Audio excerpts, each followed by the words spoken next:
like Yeah, make it more good stuff. difficult. Okay, hello. Hi, we're live now. Hello. That's Okay, cool. let's just see if we can get people around a little bit first, and then Cool. I'm also gonna see if I have this one website open because there will be some stuff that I will show. Cool.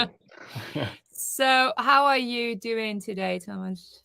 Yeah, I'm good, thank you. I wasn't sure if to put Thomas in the little name tag thing or Dokkodo Sounds, but I've gone for the Well, artistic approach. yeah, people. Well, I have my artistic approach as well.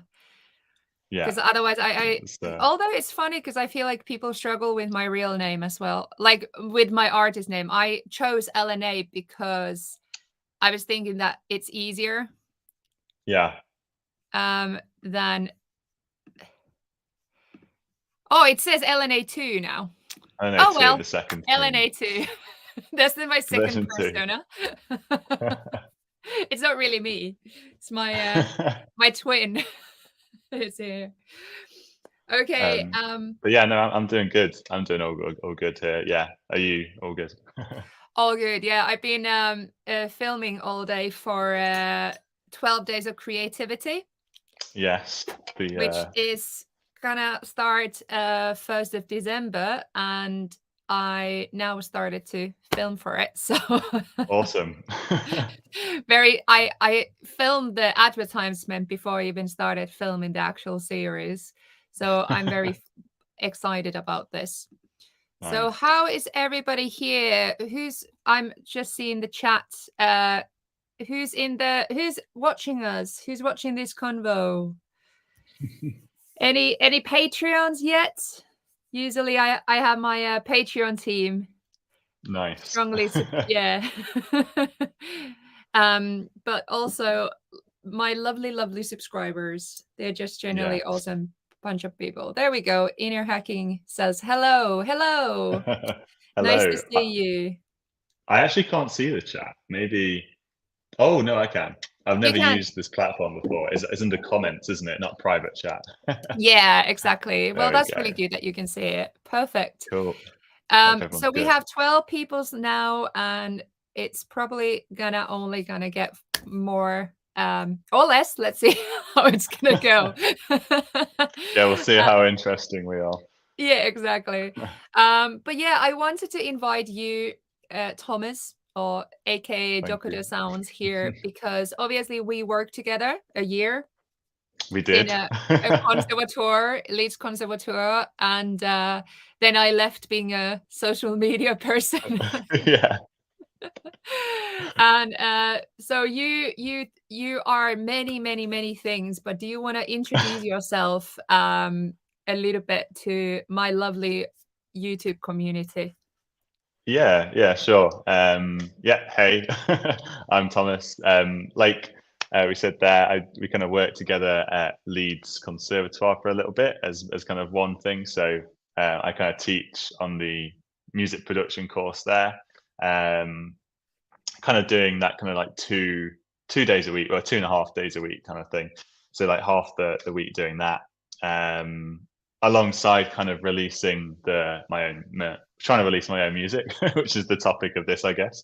Yeah. Well, Which is I so you sent the bio of yes, your stuff, and then I went to your website, and you forgot to miss some like you forgot to mention some very important points. And I was right. Maybe I like, need I to need redo my I bio. no, but you forgot to mention like the ones that you copied to me. And then there Mm. was a whole section of that you got into like 5 million streams. Yeah, I think so. Yeah, I mean, it's kind of That's not trying to publish some music. Like, how incredible is that? You basically like just undermined yourself. Like, oh yeah, I teach, but I just publish a little bit music. And you've received like 5 million streams. yeah, I mean, That's maybe we'll kind incredible. of thank you. We'll get into that. I mean, I suppose it's hard to sometimes, appreciate where you always want more, don't you? And that's kind of I guess the problem of sometimes the age of social media, kind of always wanting that next thing. But yeah, so I guess we'll probably talk a little bit about that, and Yeah, I then will need to ask you how? sure. How did that happen? Because, like, for someone like me, 5 million streams sounds like a lot, like a Yeah, lot. I mean, yeah, and I suppose I think the kind of realm that I'm in, that kind of beat scene, I think it's a very niche realm, which maybe there's something in that, in the sense of kind of focusing in on a genre can be beneficial in that way. Yeah, But I mean, and then yeah, I kind of the other two main things I do are kind of creating sample packs. So a lot of those are on Splice, and I know you've done some videos of Splice as well. yeah. Um, and then kind of writing music for production. Sorry, so writing music for sync basically. So for kind of like syncing to adverts or TV, that kind of thing. Trying to balance those four things is It's is always not a ideal. It's as I think with a load of people always having things to balance, but um, yeah.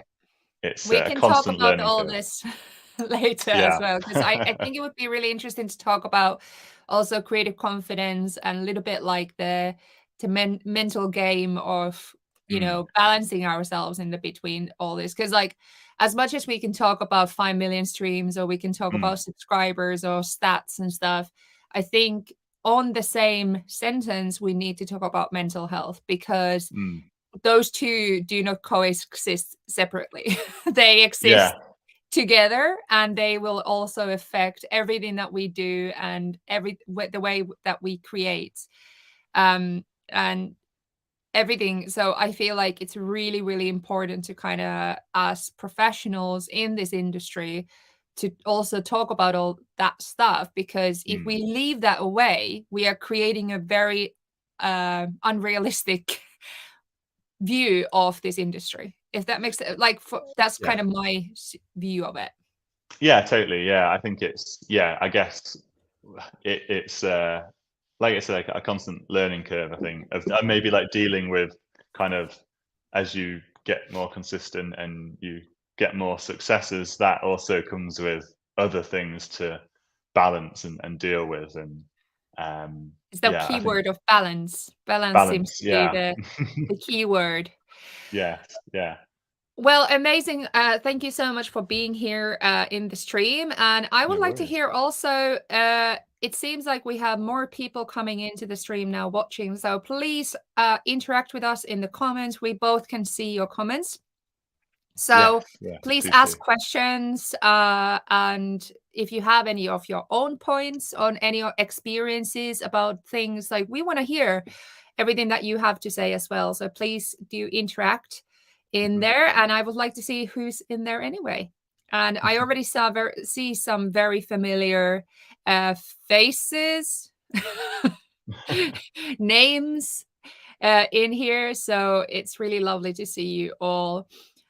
What we will start with is, I'm very, very happy to kind of announce that this stream is also sponsored by DistroKid, which is very, very, very, I think, suitable Mhm. sponsor for For the this topic. stream. Yeah. Yes. So you said that you use DistroKid, or you have experience with DistroKid as well, haven't you? Yes, yeah. I've so I've never I mean distribution I think is a massive part of the you know, you kind of mentioned there like the 5 million I love streams this. thing. We love DistroKid. Uh and I think yeah, distributors are a massive part, a huge part of kind of getting into kind of playlists and stuff like that. Mm, Um and I've So yeah, my experience with DistroKid is actually through the splits function. yes. Kind of, I've never actually uploaded with it, but I've got quite a few collaborations where the other collaborator is using DistroKid and they've just got the splits function, which is absolutely amazing. Yeah, Um, so I what we're mean, talking about here is this function here on the top. So it allows you to automatically split payments to your collaborators. So you basically got a link from somebody mhm, sent you like, hey, you collaborated with me. Here's money for you. pretty So much, and it's every sign up month as well, here. which is great. Hmm? I like DistroKid because they also pay every month as well. which is That nice. is true, actually. Yeah. No, I know what you mean because we also have the bank and stuff, and it allows us to. I'm not going to share that right now, but it allows us to um, customize how we want to get paid and all this stuff. So Yeah, I do like that as well. So I have yeah. a little bit awkward like position here because I'm on my laptop because we had some issues with little bit issues with audio earlier. So I hope all that is good. So I'm kind of like in a weird position here. It's all But good. yeah, some of my favorites, what I personally like about DistroKid. So I've used some other distributors before DistroKid, Hmm. and what I like about them is that there are so many functions supporting your release. So it's not only about your Mm, release and uploading, because many uh, distributors have that, right? But I mm, think my favorite aspects are the fact that there's like stuff like hyperfollow. So example, let's go to give it away. And then here we have hyperfollow. So example, this is my hyperfollow page for give it away. And you can see that it's basically one link. It's a one link. And then I can just, put a little bio here. I can put the name, all this, social medias. So it's a page that I can customize and it shows where the track is. So it's literally like if I want to share my track, I can just share that one link and it shows mm, not only like where it is in here, because there's people who don't want to listen to Spotify. There's some who use only Apple Music or YouTube. Then it kind of allows me to add all this there because I can go here, customize, and then edit this page. So I think this kind of stuff is like why I've been really, really enjoying DistroKid, but also the fact that there's more goodies. So you can have promote yourself. So this is actually a new thing, DistroVid. So DistroVid actually allows you to get your videos into distribution, different kind of places, your mm, music videos. And for me, especially, this is really important because um, I personally like publishing my music with videos. mm. Kind of makes And I sense as think a YouTuber. the yeah, I mean there was this I don't know if uh, anyone saw it, but the Spotify did like a masterclass on kind of pitching to playlists like last Mm. week. Oh If yeah, I did you're see it. Yeah. Yeah, it was really useful. And they kind of were talking about how when you have got a release, then things like having a video and everything around the release, like if you link to that in your Spotify pitch, they will, that kind of helps to support the release and they might be more inclined to kind of support you as an artist as well. So, yeah, I think that tool is absolutely great. And I'm not aware of any other distributors that actually do allow for uploading video as well. I Yeah. mean, maybe there probably is kind of like for like, you know, higher tier artists and stuff, but I think for most people, it's like it's such a good tool to have. Yeah. No, so true. And I just noticed that it took me a different tab. So it was just showing my my info about my song.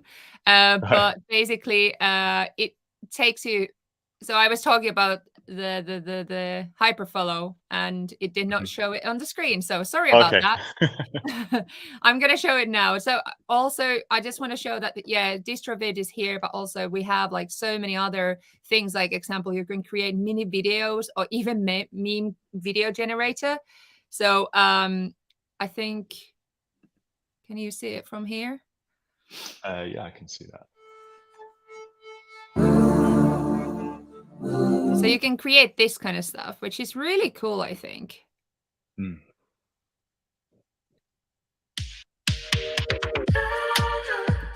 So it's just kind of like a nice little visuals for the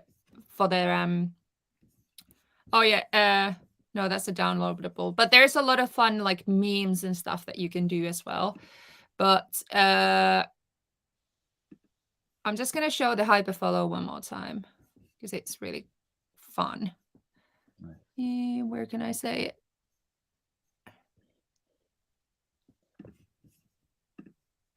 If I go here, and then I need to change the screen. So yeah, I'm just gonna show that, and then we can continue with the convo. Oh, there we go. Hyperfollow. Oh no. Shit. Shit, the wrong one again. Ah, this is like being a Zoom meeting, bro. No? No, don't say that. Okay, so this is Hyperfollow. So this is the one link that allows you to have all the different links. You have music video, social media, info, everything. And then this you can also edit it. Yeah, really handy for convenience, I think. Yeah, and then before you publish, actually, this is a really cool feature. So before you even publish your song, you can like reserve it from here. And Mhm. basically what that means is that that person automatically follows you on Spotify. That's really, really So good. yeah, so you can actually get a lot of Spotify followers through that. So yeah, I'm personally being really, really happy with DistroKid Mm. as a publishing person. So self-publishing artist, because like this is why I think this conversation is going to be really interesting, because I have mostly just experience with as a self-publishing artist, but you also have Mm. experience with record companies. Mm. I'd say the majority of my releases are actually through labels, Yeah. and kind of self-publishing is something I'm trying to do probably a bit more of moving forward. So yeah, that's an interesting topic. Okay, well, let's start with that. I just want to Cool. say thank you, DistroKid, for sponsoring this stream. Yeah, We thank you. appreciate you. And let's get into the conversation. So let's talk about self-publishing, record labels, our thoughts about that, because this is something that has also been in my mind a lot recently. Mm. Because as someone who's literally created my whole career literally by myself Yeah, online, it's yeah. almost like being a discussion where I've been thinking that um like, should I go to record labels? Am I Mm. actually gonna get benefit from it, what I'm already having? And I've had mixed, like, Opinions. perspectives from, yeah, from other artists that I'm talking to, is Yeah. because sometimes having signed to a record label can actually cause you more harm than it Mm. can maybe, cause benefit, and this is something that I'm very conflicted about, is that Mm. should I approach them or should I not approach them? And so what's kind of your whole vibe about this? Because you said that you've kind of thought about more going self-publishing then. And so Yeah, but that's not because my experience has been bad at all. So it's an interesting one. I think I guess I'll just kind of uh, put a bit of a disclaimer out in the sense of obviously I'm only talking from my own mm, experience, and I'm speaking primarily from the kind of like instrumental beats, chilled beats kind of realm. And I feel like every little genre and every pocket of communities has maybe slightly different kind of angles on this, and just because something has worked for someone doesn't mean it's going to work for someone else. But so that said, I think before even my Dokkodo Sounds project, I've kind of seen it from a more pop perspective, yeah, um, and I was part of a band. I'm not going to kind of say the band because I don't want to kind of like say bad things about necessarily one of thing or course whatever. not. But Yeah, I was part of a band, like a pop band, and I was primarily just a kind of a session musician, really, as part of the band. And we kind of got signed to a kind of it wasn't like a sub. It was like an indie label, but it was part of a bigger record label, if that makes yeah. sense. Um, It's like a and daughter company type of thing. It's like a yeah, something that, yeah, yeah, it was like unofficially, you wouldn't know it, but it was actually owned by a bigger one of the big ones. And that was going great for a while. I was kind of just along for the ride, really, just kind of playing shows and playing like doing that with my friends. And then that got a little bit nasty where the project just kind of got dropped essentially, and it's that right. classic horror story of like within a pop environment that can sometimes happen where things just you just get left on the sidelines pretty But much. that must also feel very uh shit for you basically as an artist, because then it Well, becomes more about the project, and then it must make you question, like, well, was there something wrong with me, or was I la da da da da, it must yeah, bring questions up, right? 100%. And I think again for me, because I was at the time, I was realizing that I didn't really want to do the live band thing anyway, and I was Mm. more wanting to just what I love doing is just sitting writing music. And when you're playing shows on the road, you don't you're not sitting at home writing music. So I wasn't personally from a career perspective, it kind of shifted my direction for me and lined up with what I was thinking. But from the other people in the band, it was a real like downer, and Yeah. really it wasn't a great experience. So there's there's that side of it where, but obviously within that pop context, generally the labels will have connections to agents, connections to live shows. So if you're wanting to do that more kind of pop focused route, then I think a label is now provides kind of everything else around Yeah. just releasing music. It's kind of giving you the connections to open up But your world, if see, that makes sense. yeah, and I think that's the conflict that I'm having, right? Mm, It's that I could approach labels and, you know, because like I feel like, example, in the next years, I'm definitely planning more to focus on music, and instead of just doing a lot more, tutorials. Obviously, mm, tutorials and teaching is always a good way of just, it's gonna be part of both of both of our lives mm. always. Uh, and as an Ableton certified trainer, obviously that's my passion to tell people the glory The glories glorious of Ableton. world of Ableton. Like I Yeah. don't think people can stop me doing that.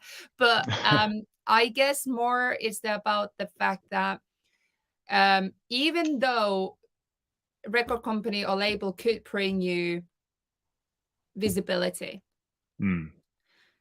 are you still sacrificing something? So again, we are talking about stats over pleasure.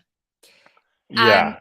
this is something that is so important, because the last let's say the 4 years in my life, I Mm. literally posted once a week Mm. a video on YouTube. And obviously, it grew me to the point where I can do this now as my full time job. Mm. But it also made me realize how upset, as much as I was saying, like, no, no, no, I'm not obsessed, or like the stats don't control me. Yeah, they were Yeah. controlling me. And they did make Yeah. me like actually have such a tunnel vision that I felt like I was losing who I was, because in 4 years I've grown a lot as a person, I've Mm. grown a lot as an artist, and I just feel like when you're going to a label and you're working with them, are you ready to be a brand? Are Mm. you ready to be marketed and going forward so much that maybe like which one does this make sense? Which one matters I think, more in our lives, yeah. that we have 1,000 amazing supportive people, or do we have 20 million supportive people? Mm. But out of those 20 million, they don't really know you. And also, by having 20 million people, you also start growing the pressure of you as a brand and you as an artist. And I'm just thinking, like, where does the I guess it's become so much about what is your personal goals in actual life, or like Yeah. what are your values as a human, as a person. Like, there's so because we usually see in the music industry is that we see these Swifts shifts Taylor Taylor Swift. yeah shifts. Oh my God. Swifts. I always struggle saying her name. Yeah, it's But it is a tricky one. we have these massive artists, and then we see the people who are starting the Mm. career. But we don't really see a lot of the people who are like professional, and they're doing this as their job, and they earn Mm. money enough to be comfortable, but they are not massive. And Mm. So how why is Well, that not like a goal? yeah, no, oh, completely. And I mean, this is what I was saying at the start in terms of like, you kind of say, oh, you've got 5 million streams or whatever, or and that the number's kind of arbitrary in some ways to a certain extent. And I know that a bit, and what I mean by that is, um, I mean, yeah, there's so much to unpack. Um, I think that going back to what you said about your relationship with that, let's say, Mm, so for, if my goal was to be an artist full time, like I just want to release music and do Dokkodo Sounds thing, because I think a lot of people, if you're really honest with yourself, I think that maybe is a kind of is an initial goal, maybe yeah, like, oh, I want to be an artist. I want to live purely off my own music. yeah. And that is quite a romantic idea, I think, in the sense of like because it's what am I trying to I'm say here? laughing because 'cause I'm thinking, like, how much of our income, like, even just you and me right now talking about this, is actually Yeah, purely from music. Like, yeah, right now in our lives. I feel like a lot of it is sponsorships or, right, okay. t But teaching or so yeah, but so this is what I'm saying. So mm, with uh, I have friends that kind of are living purely off Spotify streams and stuff. And generally, that's quite a stressful existence mm, because you're kind of at the mercy of, playlists and algorithms and things like that, unless you're developing core fans. And this is the other thing, like monthly listeners and Spotify streams and stuff doesn't really mean that much unless you've got actual like connection with fans. And I think mm, something like yourself who've got subscribers on YouTube um, is like that's a community that you've got, yeah. and you know, And I have the best community, by the way. yeah, Just shout out to my all my community because they are like the loveliest. yeah, no, yeah. From the comments and stuff, whenever I watch your videos, it always seems really lovely.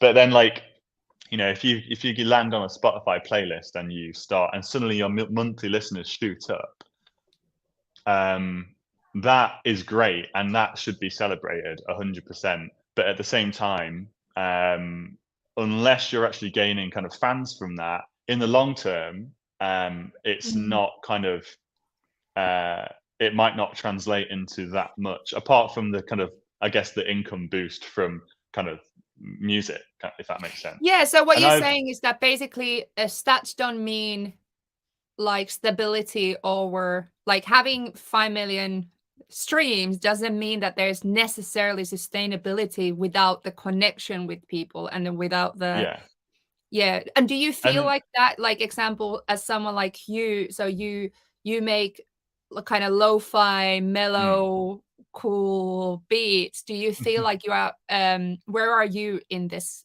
conversation? I think like I mean Can I just really it quickly say this? Squirrel yeah. power, that's my Patreon. My Patreons are Oh. squirrels, so they are this is our family. Anyway, so yeah, that's my Squirrel commu power, I like that. um, I think it's about I think it's about being or trying to be just humble about it in the sense of like you can having any sometimes having any number of streams is like even if it's like 1,000 streams on a release, that's like ridiculous. That's amazing Mm, that 1,000 people have listened. And I think that one of the biggest things that I've realized is um, for me, all of the other lines of work, so like the sample packs, the production music, and even the teaching as well to an extent, it's kind of symbiotic in the sense of like releasing music. I'm always going to be releasing music, even if every song I release gets like one stream, I'm still going to be putting it out, which sounds mm, really kind of cheesy, and it's not even kind of for the you know obviously it's for the love of it as well. But I think that if you're consistent, like you have been consistent mm, uploading every week, if you're kind of consistent with putting out, and again, I know I can be fairly more, maybe a bit more prolific because I'm just writing beats. I'm not Mm. producing a pop song with Yeah. vocals and not going into the studio. It's all kind of, I can, that genre is quite lucky to be able to do that in the sense of I can finish a track fairly quickly and it's not a big production. But kind of doing that consistently, I found has like led to other bits of work. Kind Mm. of it's kind of like your CV, if that makes sense. And I think that I'm kind of slowly realizing that that's not such a bad thing in the sense of Yeah. kind of doing all these other little bits. Kind of keeps it nice and fresh, I think, Yeah, so and basically engaging. how you're working right now, it works for you. So you're Yeah, is there a situation where you would like to reach? Like, where would you like to go next in your career then, as musically, or when we are talking about streams or stuff, like what kind of yeah, motivates you to go forward? Because is it, I guess, like when we talk about publishing and whether that mm, is reach or community or whatever it is, like, has it changed for you in the recent years? Because like personally for me, it has changed a lot, like what I value, because I mm, feel like subscribers did affect me a lot in the beginning. mm, Like the idea that as much as I said that I don't, it doesn't mm. affect me. I still had this like thought in my head being like, I want to get to 100,000 subscribers. Yeah. And then I started to now really this year started to think, but why? Mm, Why am I doing this? And yeah, why do I compare myself to other people? Why do I yeah, think that, oh, that person got in a year, they got 2,000 subscribers and 100,000 subscribers, so they must be better than me, or they must be blah, blah, blah, mm, blah. And then I started to think like, actually, I'm putting so much effort to that, teaching everybody else, but I'm not. What if I would put that time and effort to my own music and my own yeah, artistry and actually start to practice what I preach? mm, And do you know what I mean? So I think it's like that value of what things means to me has changed. So is that yeah, for you? Like, where are you seeing? yeah, no, yeah, that's a really good point in the sense of I feel like I mean, yeah, the monthly listeners thing, I feel like people talk about that a lot, and that definitely affects your kind of health, mental health. It kind of fluctuates, and suddenly, if you've not got quite as many, and it drops, you feel that that's a reflection of yourself, your worth, or the kind Mm. of level of your art or whatever. But I'm solid 70. I've been yeah, like for two yeah. 2 years, solid 70 listeners a month, and I'd be like, all right. Yeah, I mean, I think that in terms of kind of your relationship with it, and talking about where you want where I want to go with it, I think the reason why I like working with labels in this kind of scene is there's some like amazing labels that I've worked with who are Mm, now kind of I pretty much call them my friends now because um it's lovely to just work with someone on a project. As an, there's like two standout examples. Inner Ocean Records, the kind of team there, who are actually in Canada. I swear we saw someone said they were from ooh, Canada. Uh, oh Delaru, if I yeah, said that right. here. Um, yeah. Um, so yeah, Corey, who kind of runs that, and they've got this kind of small team there. Like just the best person, and just kind of work with on projects. And there's the kind of I suppose there is like initially that kind of one benefit of releasing with a label is a lot of these labels have playlists that have followers or they have connections with Mm, certain distributors, which certain distributors have connections with bigger playlists. yeah. So there's that kind of functionality there. But kind of and the thing that keeps me coming back and wanting to release kind of let's say with Inner Ocean is because they're just such a pleasure to work with as well. And Mm. it kind of makes that kind of fairly isolating, lonely experience of just sitting in your room and writing and That's kind what of, I you would know, love to have. but That then what you just also, described. yeah. And there's another one called Dirt. who DRRT, who I've been working with over the past year or so. Mm. And again, they just really cared about the release. They were kind of like pushing it to blogs and playlists. And it's like, I don't care, in some ways, because I'm not solely relying on streaming as my income. I don't care. I didn't care about the results because, like, it was just so nice to work with them, kind of thing. And Yeah. they were really helped with all the artwork and stuff, and kind of the pitching and getting kind of post-release kind of coverage and stuff like that. And that kind of makes the whole process like way more exciting, and you feel Mm. part of something. And I think the kind of community around the beat scene um, is why I've kind of settled within that genre, because it's so supportive. Or Yeah. everyone wants to collaborate with everyone, and there's an element, again, as you could look at that from a pessimistic point of view, where it's like everyone's trying to like collaborate with each other and kind of work with the artists that are getting bigger streams. And I think that's like a natural kind of thing that happens anyway, kind of through collaboration. You want to work with like an artist that's maybe a little bit ahead of Mm. you in terms of their career, and then they lift you up, but then you can return the favor by collaborating with someone who is maybe a little bit early on in their journey and pulling them forward. Yeah. uh, and I think that kind of collaboration, you kind of get hooked on that a little bit, and you kind of feel Yeah. part of this like scene. And I think that's the same in kind of like house and techno.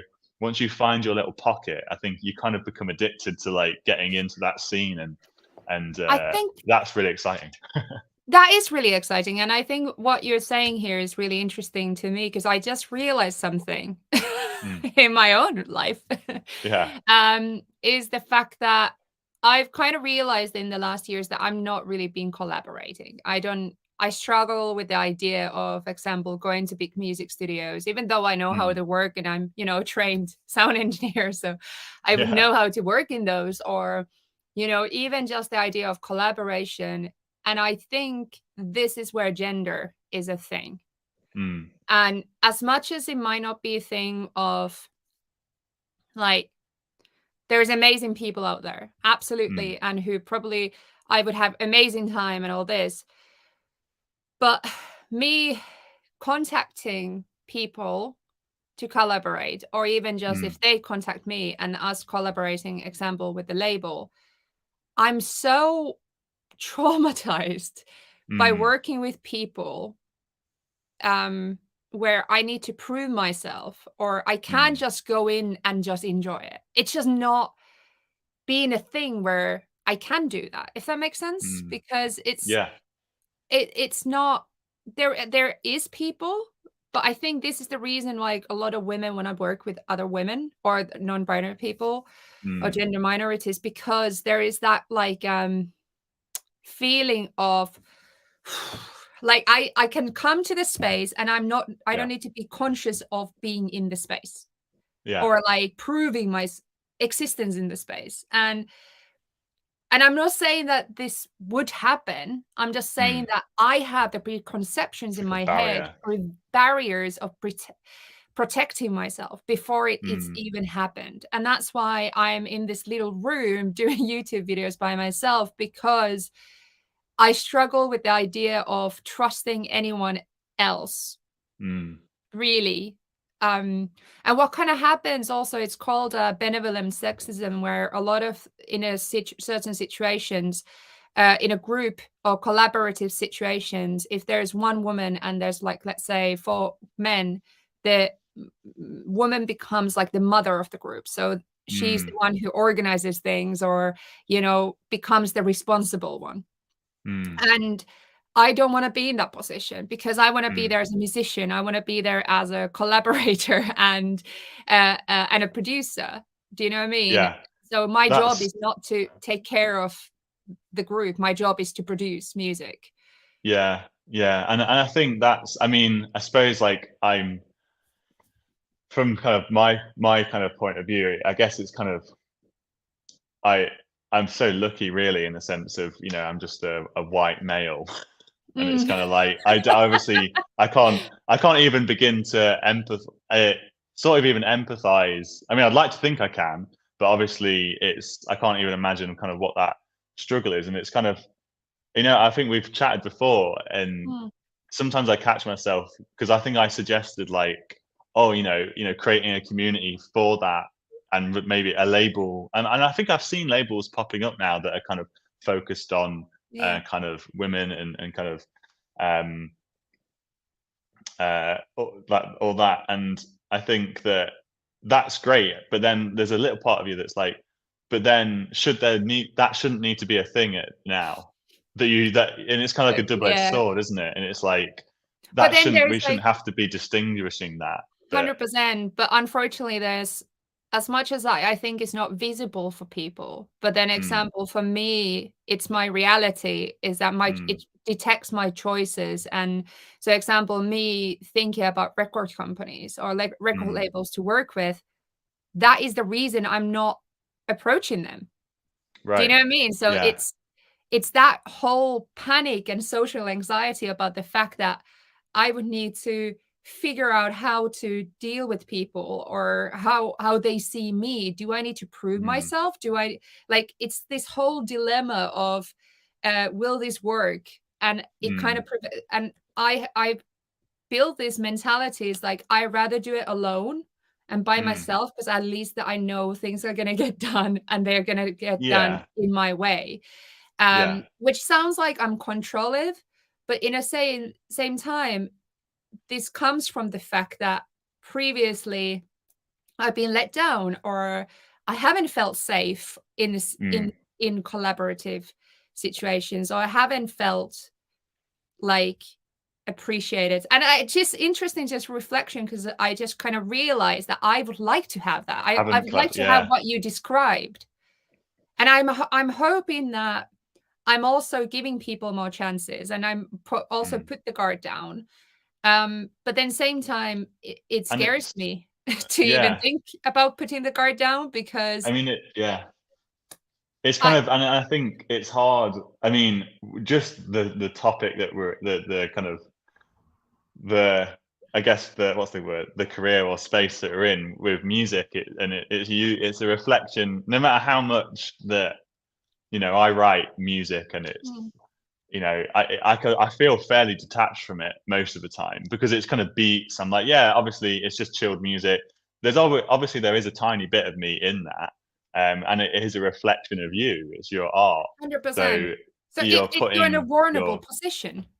yeah, you're kind of putting yourself out there, and then if you're getting kind of rejected from labels and stuff, that is really really tough, and sometimes it's easier to just not do that. But I think as with anything in life, I think it's good to most good things come from kind of your network and your I mean with your 100%. friends and I think with music and even with like business and kind Mm, of like when I think about all the sample pack stuff I do, the main thing first is kind of just building a relationship with whoever is behind that email and behind yeah. that Instagram account. And I've got so many on Instagram now, like so many like producers and kind of people who are working at labels or sample pack labels or production music libraries that I just like voice note and just have chats with. And it's like sometimes I kind of take that for granted that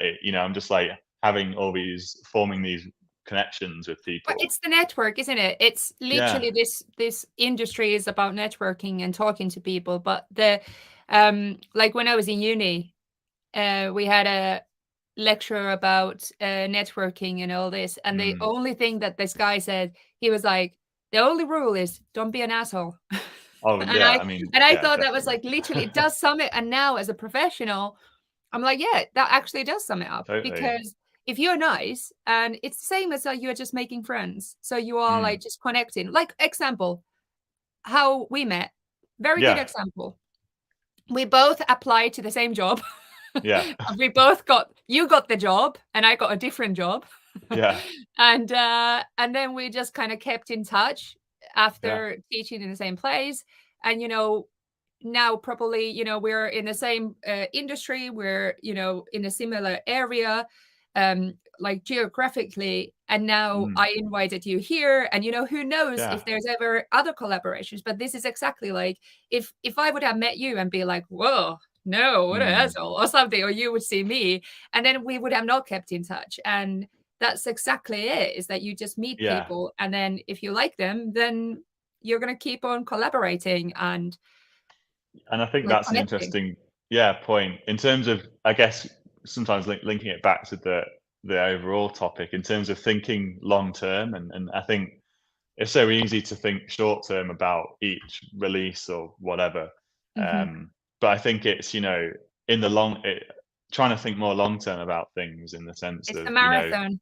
you start with independent Mhm. releases and then kind of use those independent releases to start on SoundCloud and just have the Mhm. confidence to put music on SoundCloud, then use DistroKid to upload your own stuff, and don't get disheartened within the first year or 2 years if nothing happens, because some people put out music straight away and it just takes off and it's quite Mm. lucky. It's really Or rare. but No. yeah, it's rare, but it kind of, there's an artist called Dreamfield who they put out their first single and it got on like the lo-fi beats playlist, and but Wow. and then you can see that as like, oh, they're a new artist, like I can't believe that's happened to them or whatever. But then it's Mhm. just kind of like, it if you're consistent, you kind of create your own opportunities with that, and 100%. it's If you mm, yeah. And consistent. Dreamfield, Mm, the two people behind that, just as a little note, like one of them is like a 65-year-old guitarist, and the other is like a 28-year-old producer. So the yeah, work that has gone into that project, even though that project is the first project, but the years of dedication to music that has gone up to that point is deserves that success, if you know what I mean. So yeah, yeah. definitely. Um, in this point, let's just quickly just see what's in the comments, what everybody said. So, Yeah. let's start the community. Lurky said, and I think this is the female and non-binary gender minority community, and there is Mm. so many communities. So there's plenty, and one of my favorite one that I would recommend is music production for women, Instagram and community, very cool, as well as 2% Rising on Facebook. Those are some of my favorite communities that I'm part of. Also, Female Pressure is also another one that I really enjoy. So if you are looking for communities for women and non-binary people in audio, there is plenty and they are awesome. And personally, they've been one of the main reasons that I kind of keep on doing what I do. And I've kind of started to get more courage to hopefully to think that, there will be a point where I can no, there has already, like, it's given me so much strength just to kind of focus on my job and not just focus on the idea that, oh no, I'm a minority and there's nobody else like me. Because then I go to those platforms, I'm like, there's thousands. It's not even hundreds. It's Mm. like thousands of women who do it, but they just bit invisible Mm. because women are less likely to make noise when they make literally noise. So they are less likely to be like, hey, I'm here. And that's why I was going to actually quickly just say to that I think about the long run Mm. thing, that it's more of a whole career, is literally, it's about consistency, and Mm. it's about um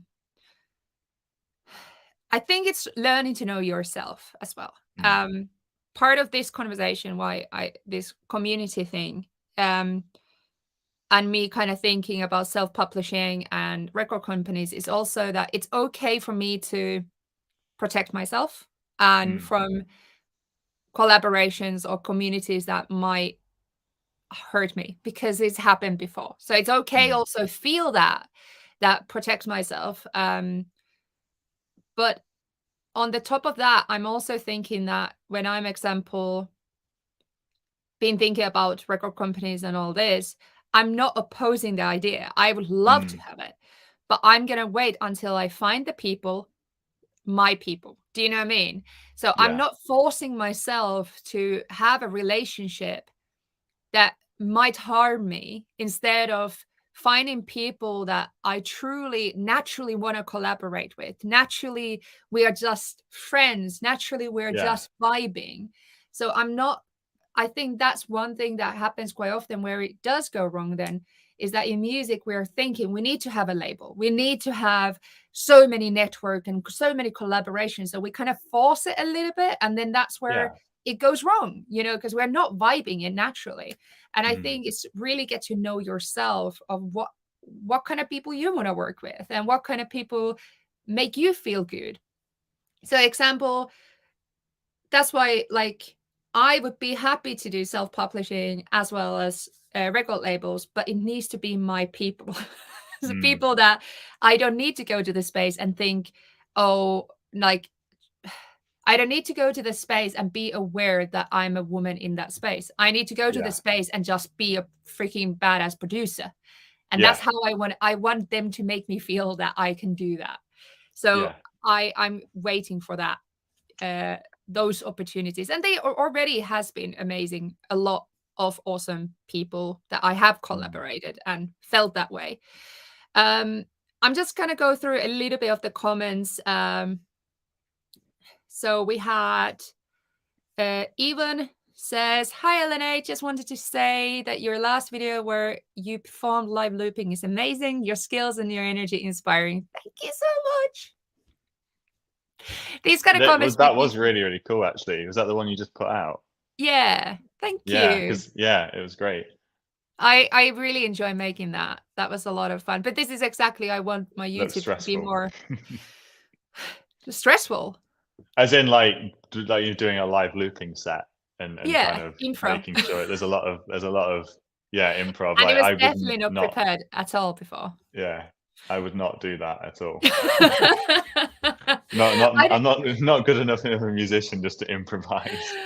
But I feel like for me, sometimes improvisation is actually more natural than practiced because I grew Yeah, up doing it in theater. So sometimes right. it's like, because if you just accept that their mistakes are not a bad thing, if you accept Yeah. that, then it's actually a lot easier because if you have something prepared, you do mistakes if you mess it Mm. up. But with impro, you can't really do mistakes because Yeah. it's everything is accepted. Yeah. So in my head, that makes more sense. Yeah. um, uh, Lurky is saying, I really needed this at this stage in my career. That's so lovely to hear. We had Squirrel Power, Dead Plug, Fred from our Patreon family is here late. And Wayne is also our Patreon family member. Ain't no community like Squirrel. Patreon community. Yes. We have such a lovely Patreon group. And this is one thing that I've learned from Patreon is that Mm.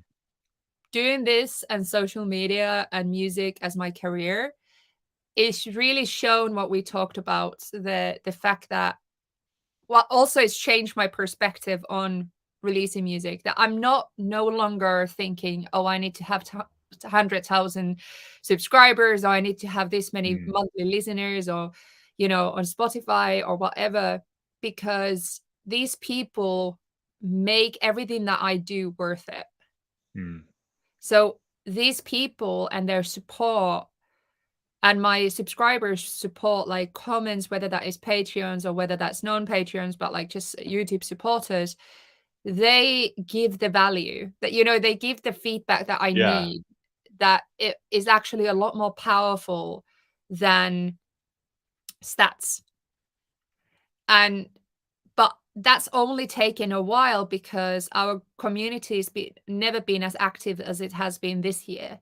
So Mm. obviously last year's I felt it a little bit, but then when you feel it, that these people are in this community and they are amazing, talented, people, and you just think like, oh, they're here because I started a YouTube channel and now we have this family. Like it Mm. actually is like a friendship group Mm. that like we chat daily on the Yeah. Patreon Discord. It's quite amazing what you can do online. It's amazing what artists can connect with people, how we can connect, how we Yeah. can make songs with them. And so for me, I've kind of like realized that actually, if I can keep on doing this what I'm doing right now, Mm. that that's already enough for me for a long time. It's Yeah. I think that's cool. Yeah. Yeah. Yeah. And that goes back to what you're saying about kind of, what you want from things. And I mean, it's always good to be moving forward, but at the same time, it's good to sometimes just like become, you don't always have to be moving forward as kind of as a countermeasure to that. Like Mm, sometimes you can just appreciate with what you're doing right now and yeah, working with the people that you're working with, um, you know, and naturally then that kind of things happen anyway. If you're kind of working with people you enjoy, like it goes back to the idea everyone kind of pulls each other up along the yeah, way, you know. exactly. Well, So this is a good example here. Noella says we could think about Noella is a Patreon member. We yeah, could think about Ella Neighbors in the future having a label. yeah, Many talented people definitely supported. Someone might actually volunteer to organize it. So the fact that 100%. my Patreons are actually organizing things just among themselves as Mm, well. They're helping each other. They are, yeah. um, but this kind of stuff, this is what we need. And I think we need healthy conversations like this where we are actually thinking realistically what is healthy and what is it that humans need? Is it that Mm, we need the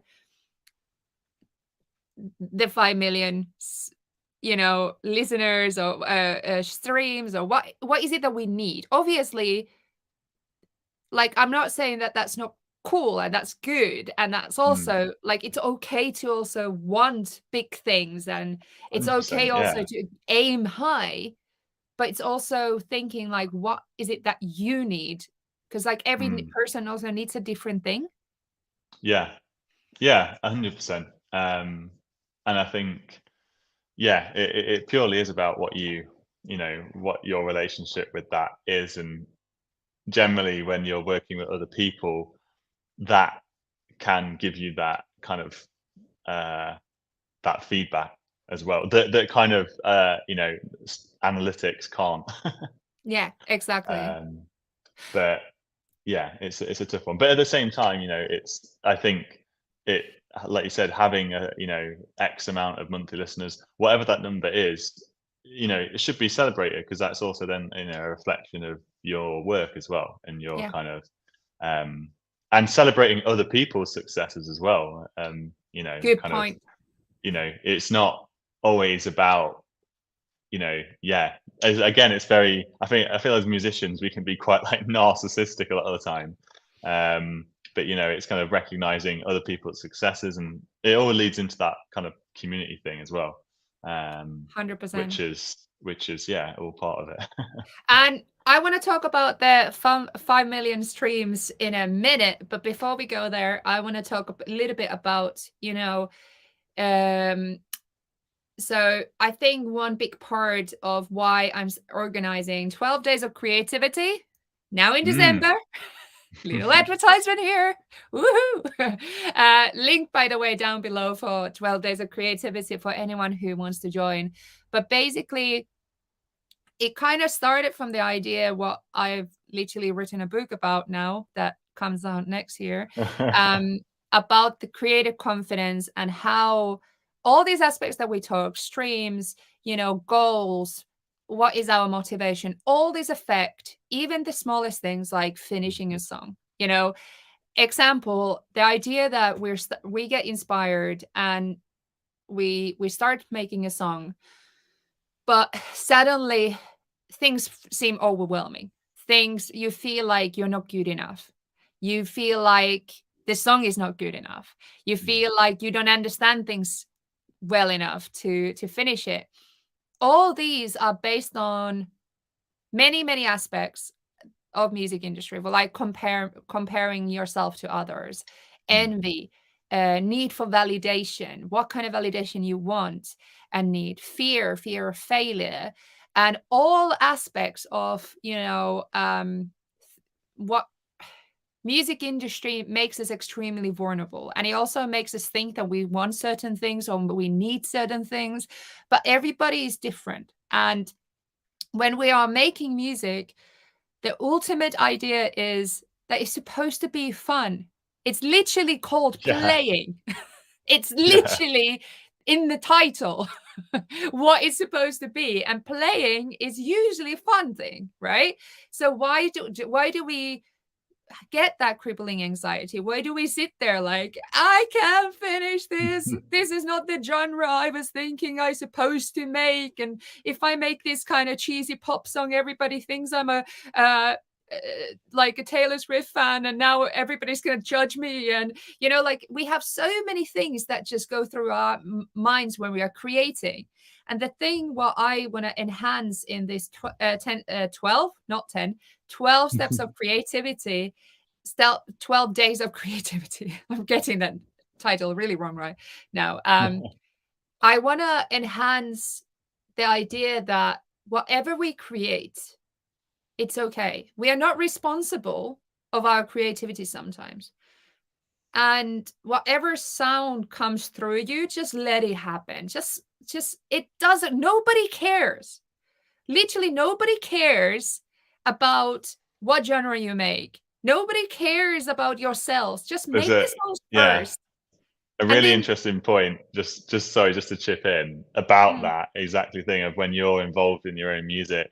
Like I'm trying to put together a little project, and going back to the idea of having a good community around you, um, I was like, do I do this one style or this other style? And I sent it to another producer I really admire called Kaleido, and he like really kindly listened to all the tracks. And he was like, dude, like it sounds like you. Like just don't worry about it. Don't think about it. You know, honestly, it's your music. It sounds like you. yeah. Like you're overthinking kind of the specific like subgenres and stuff. He was like, it all Or sounds the even same. like, So is it complicated enough? Is it professional enough? yeah, Is it yeah. Have mixed well I? enough? Oh my God, Yeah, just do it. put it out. just, just, but also the fact that it's not even like whether you release the song or not, it's, it doesn't matter.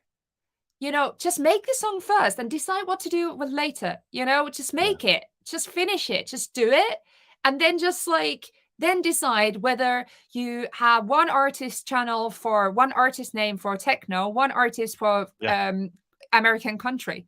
I don't like if you have those two sides of you to do two artist names. But the fact that if you're limiting your creative potential by sitting there panicking that whether you are techno or country and whether people are or That sounds whether like you're a great both. genre. I know. Techno country. I want I to think I'd hear that listen to now. that. Exact same. But I think we're just when you catch yourself thinking of those things, just like just enjoy, play, and remember that it's supposed to be fun. It's supposed to be playing and creating like a child. Get to the mind of a child. So anyhow, 12 days of creativity starts for 1st of December.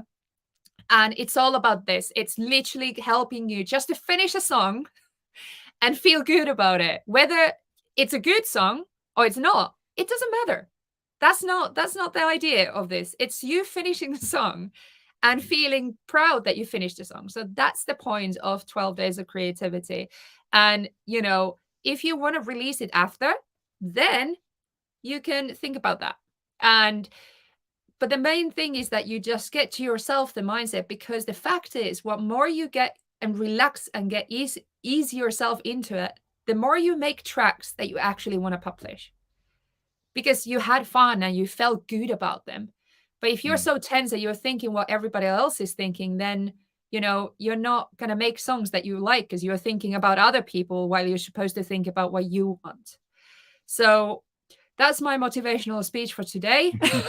Sign up for 12 Days of Creativity from the That's link fine. down below, because it starts next week. Is it? Yeah, It's I 1st of think December so. Yeah, next that's week. scary, isn't Bloody hell. It's my birthday soon as well.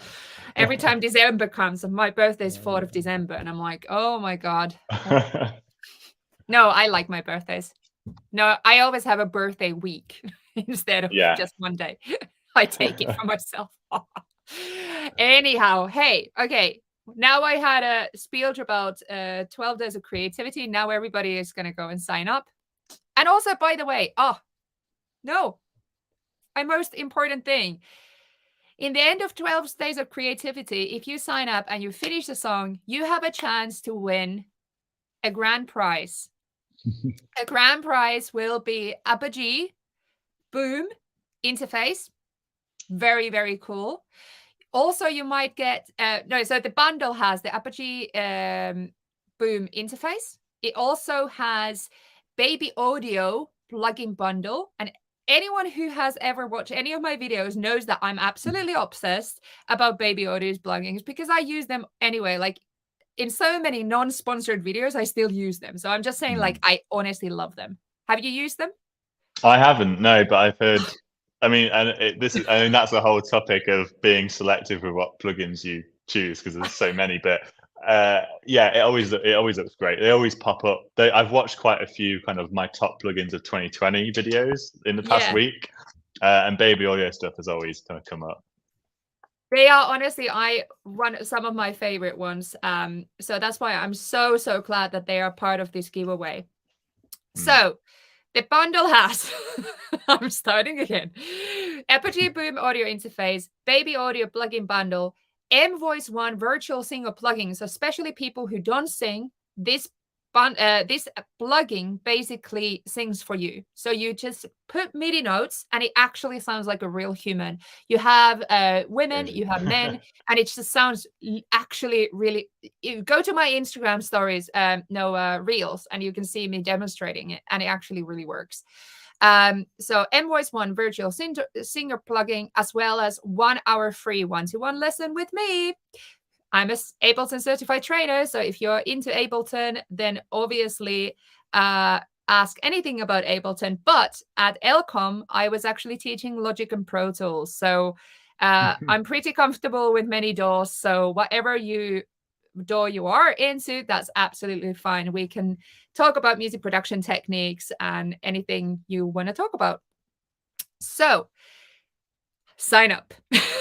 So that's okay. Now let's go and talk about 5 million streams. How did you get there? How did that happen? Thomas, tell us. Oh Tell us wow, your yeah. secrets. I think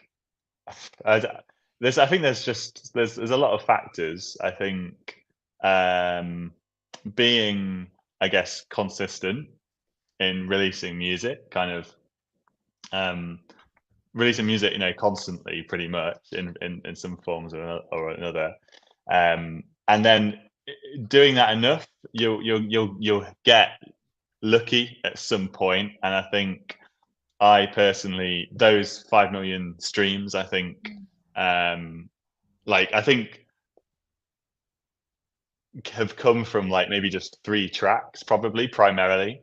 What? So like one, as in like, I can't remember the specifics, but maybe like one track has 1 million plays because it got landed on a playlist, and so does another one, So and you think that's where. playlists are like where the listeners do come a lot? I mean, the in terms of pure analytical numbers, then playlists definitely, yeah, definitely help, especially because it's like I've not really got any. I was gonna say there's that meme where it's like you got no fans. I've not really got many like fans, like proper community around me as an artist, and like that suits my personality. Like, it's not what I really want per se. Like, obviously, everyone wants that, but it's not like I'm wanting people to like really love, uh, like, well, that's the wrong way to say it, but that's not maybe a focus in terms of where, if you're a pop artist, where you are the focus of it,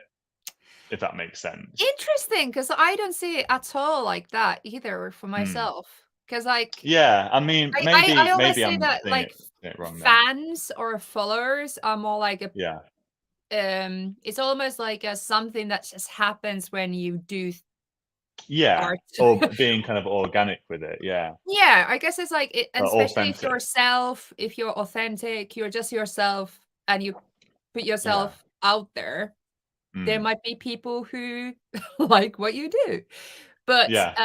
But it's interesting that you mentioned that. Why do But you think is it more the fact that your focus is so much on your practice yes, rather that's than actually maybe probably gaining a a better way of following? saying it. Yeah, like I'm not pushing really me as on Instagram and stuff. I kind of just treat it as like a CV of, oh, here's some cool things I've done. I'm not pushing reels. I'm not pushing TikTok to gain followers for the I wanna Dokkodo see you Sounds do brand.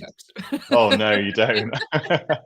um, so yeah, I think it's kind of like I think it's just, and to be honest, like to tie it into this, so much of it is, I think that kind of the 5 million streams thing is working with good people like that. I would not, well, you can never say for sure, but I think I can quite confidently say I probably would have never got that if it weren't for releasing with the labels that I've Okay. released with.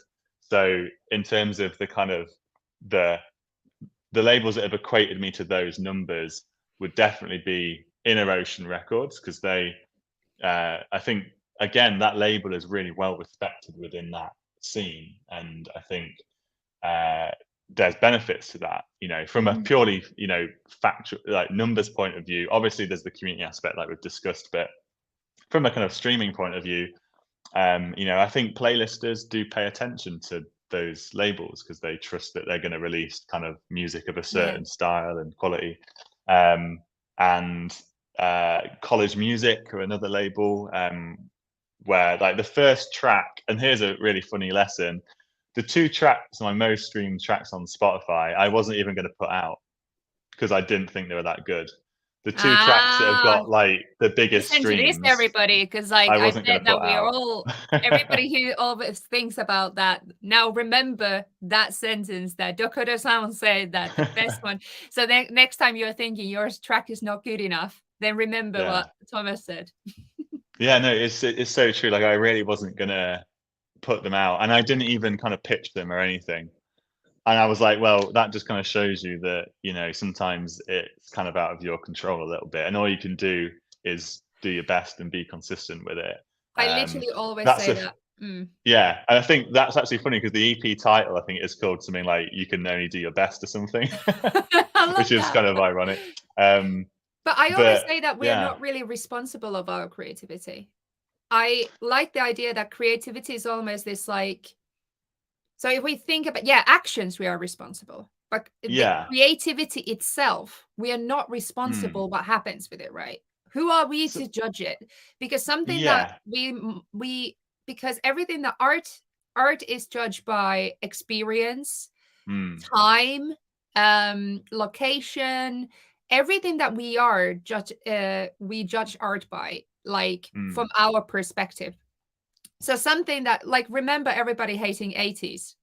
mm, Yeah, so in I remember from childhood that everybody hated mullets, everybody hated synthwave, everybody yeah, hated all this, and what we're liking now is all that stuff.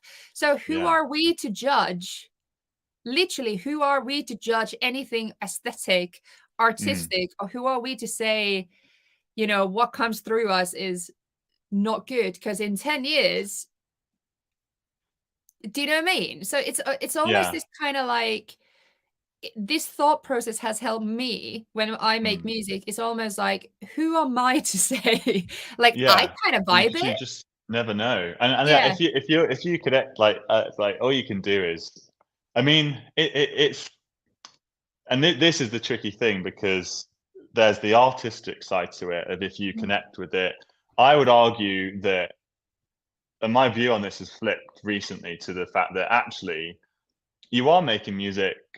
You're making music, maybe you're making it for yourself, but my view now is that you are making it for other people to enjoy. You're making a kind mm, of a, you are kind of making a, you're putting out your art, but that art is kind of like a product in a lot of ways, in the sense yeah. of like, it's for other people to listen to and enjoy. And I think being aware of that is really important. And I think this idea of kind of creativity, I get what I completely 100% agree with like the author. Like you can never know what's gonna people are gonna like and whatever. But I think you can kind of practice creativity like a bit of a muscle in a sense Yeah. of like you can, and this is a case of being kind of maybe if you practice writing every single day and you Mm. practice and you just love composition and you love producing, it will get to a point where, you know, if you sit down and write something, it might not be the best thing you've ever written, but it will be of a certain quality that will be kind of good.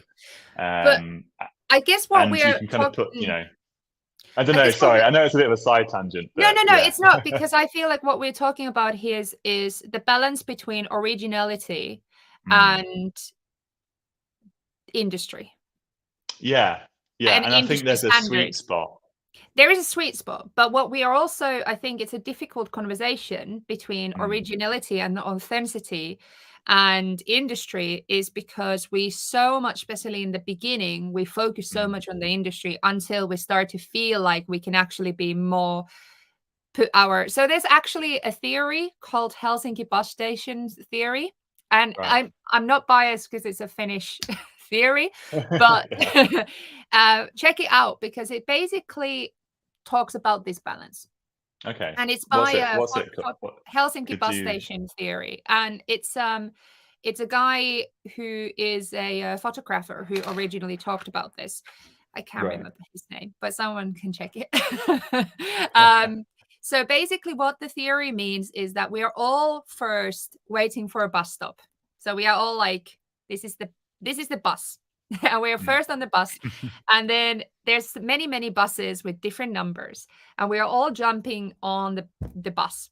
And this bus could be example, let's say music production is one here, and then one is photography, and one is something else. Or it could be just that this is my bus, that's your bus, that's your bus. So everybody has their own buses in music mm, production. And we all leave the city center the same routes, right? So we all go the same stops. So we learn the same stuff first. Everybody kind of learns the same things. We learn the industry standard. We learn what is popular. We learn all these like practicing muscles that you talk about. Like, we're mm. all learning kind of the industry standard and the Yeah. techniques and all that. And then we come to the edge of the city, and suddenly all the buses start to go to different directions. Mm, And that is where our authentic self starts to kick in. So we have the knowledge and we have the techniques and we have mm, what is industry standard. Now we're starting to break the rules. Now we know how the game works, but we mm, start to break the game intentionally. mm, And I think that is very descriptive of what we were discussing, like the mm, balance between where your authenticity happens and where's the industry standard. Yes, it is a muscle that you need to know the game. If you want to play the mm, game, you need to know the game. But in art, the difficulty is also is that the music. So my mom is an artist and like a painter, mm, and it's been really interesting to see her career and her industry and how different it is from music industry, mm, because we don't expect an artist to create what is socially acceptable. But as a musician, as an artist, we are no less an artist, less of an artist. We're the same level of an artist who just mm, express differently.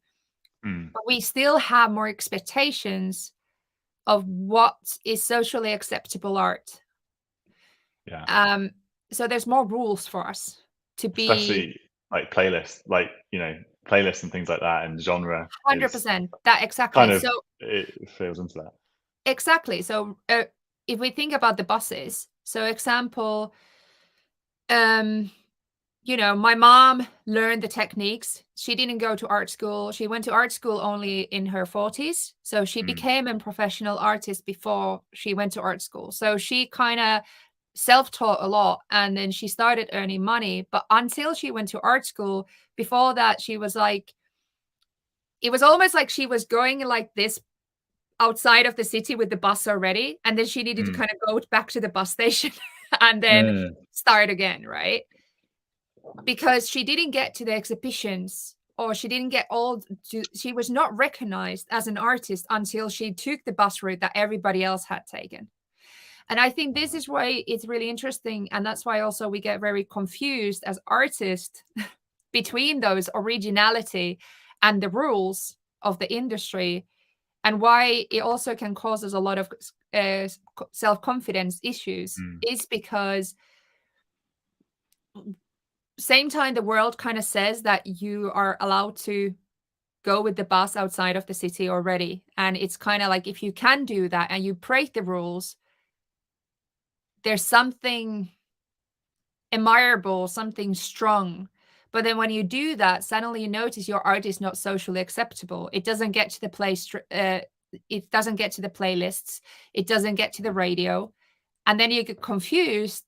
And then you like realize that, I need to go go to the bus stop and go to the same route that everybody else has done so mm. that I understand the game, so that I can play the game freely with my originality. But to understand that, it can take years and also a lot of self-confidence issues until you kind of Yeah, get there.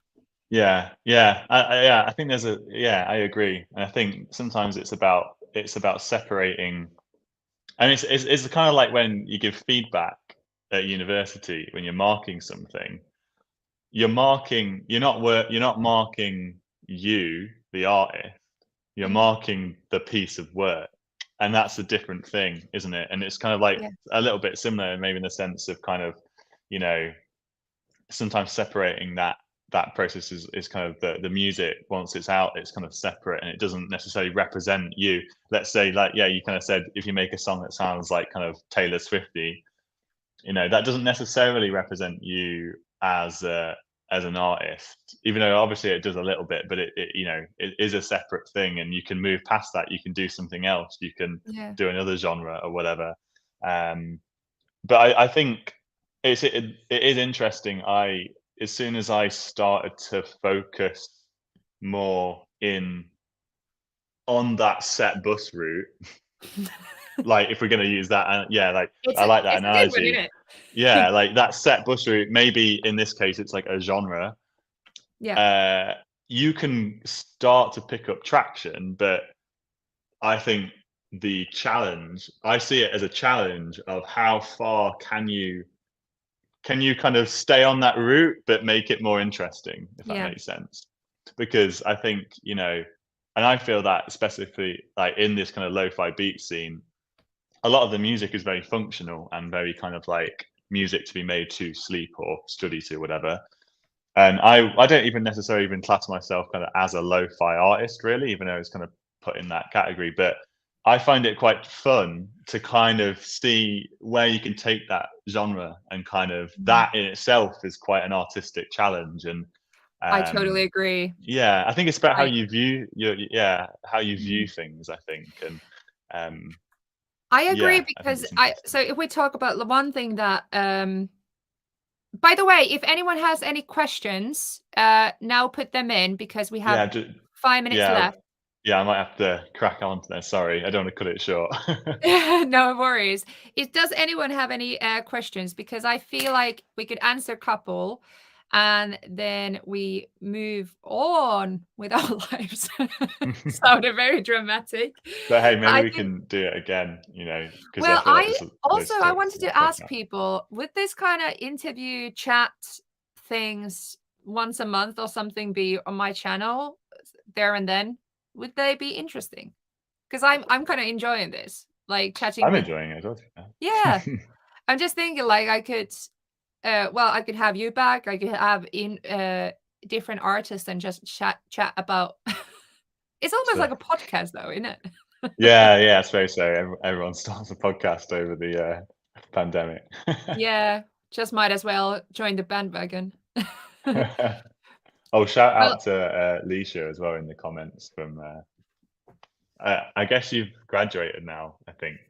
I hope you're all good. We both uh, taught like 2 years ago, I think. is that? Yeah, yeah. Having been thought by both of both by you both at various points in my career, an educational setting, and through watching your videos, listening to your music, it's inspired to hear you discuss such prevalent topics. Oh, thank you so much. Okay. Well, thank you for being here. I'm down for a podcast. There we go. It's the sign, isn't it? No No questions. This was questions. good, and more will be appreciated. I like that. That's on the point.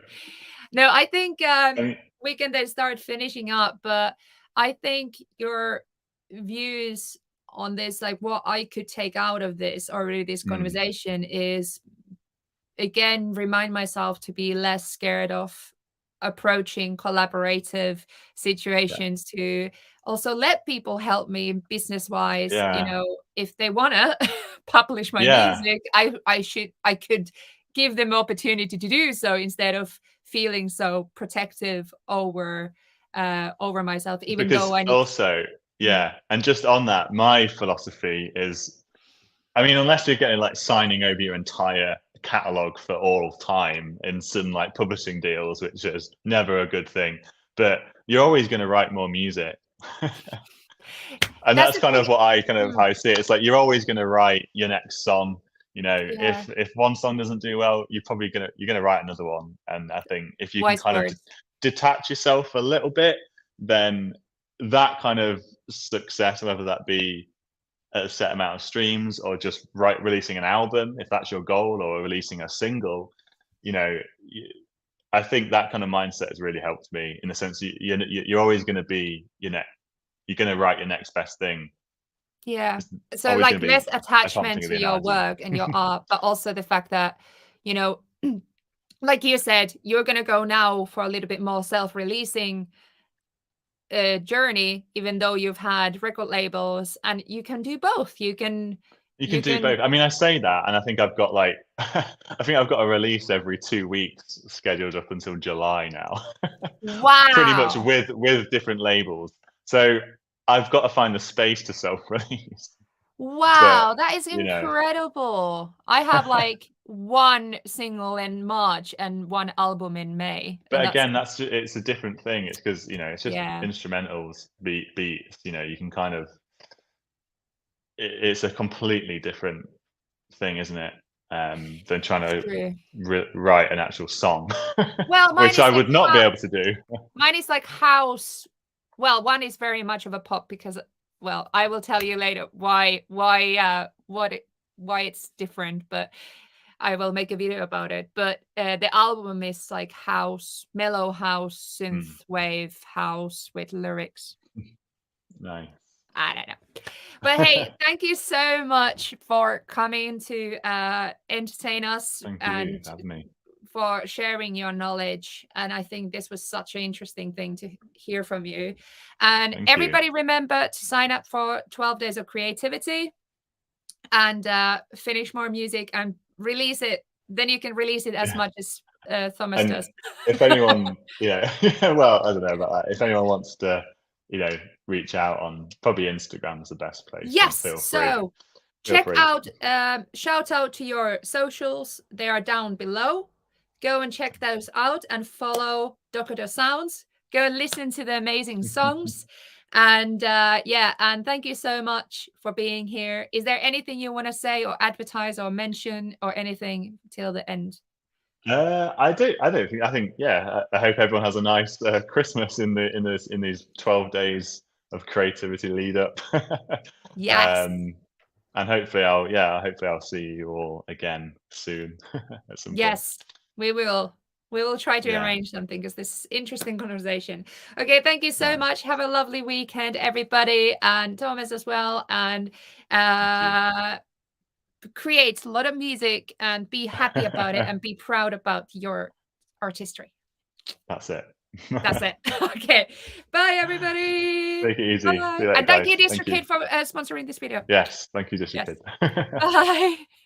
See ya.